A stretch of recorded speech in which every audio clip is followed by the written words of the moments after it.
আসসালামু আলাইকুম। যাদের মুখে রুচি নাই তাদের জন্য আজকে আমি ২ টা পদের ভর্তা তৈরি করে দেখাবো। ১ম ভর্তাটা হলো ধনেপাতা মাছের ভর্তা। আমি একটা মাছের পিস, যেকোনো মাছের পিস হলে চলবে। আমি মাছের পিসটা ভালো করে ভেজে কাটে বেছে নিছি। ১ মুঠো ধনেপাতা, ১ কাপ পরিমাণ পেঁয়াজ, ৪-৫ টা রসুনের কুচি, ৬-৭ টা কাঁচামরিচ একসাথে ভালো করে তেলের মধ্যে ভেজে নিছি। মাছের কাঁটাটা ছেড়ে নিছি। এখন ব্লেন্ডার জারে ১/২ চামচ পরিমাণ লবণ দিয়ে সবকিছু একসাথে পেস্ট দিয়ে হয়ে ভালো গেছে, করে এখন পেস্ট ঢেলে করে নিতেছি। নিব। আপনারা চাইলে পাটাপুতে বেটে নিতে পারেন। চলো এখন জলপাইয়ের ভর্তাটা বানিয়ে দেখাই। জলপাইয়ের জন্য আমার পাকা জলপাই লাগবে। আমি কাঁচামরিচগুলো কুচি, কুচি করে নিছি। তোমরা তোমাদের ঝালের পরিমাণের হিসেবে কাঁচামরিচগুলো নিবে। আমি ৩ টা কাঁচামরিচ কুচি, কুচি করে নিছি। অল্প একটু ধনেপাতা নিছি। ১০-১২ টা জলপাই নিয়ে নিছি। ১/২ টেবিল চামচ চিনি,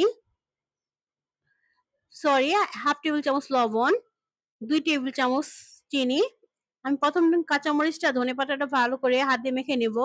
পরে জলপাইগুলো পাকা জলপাই নিবে। সবাই তো আচার খাও। আমি পাকা জলপাইটা দিয়ে আজকে ভর্তা বানিয়ে দেখাবো। কে, কে খেয়েছো বলবে কমেন্টে এসে।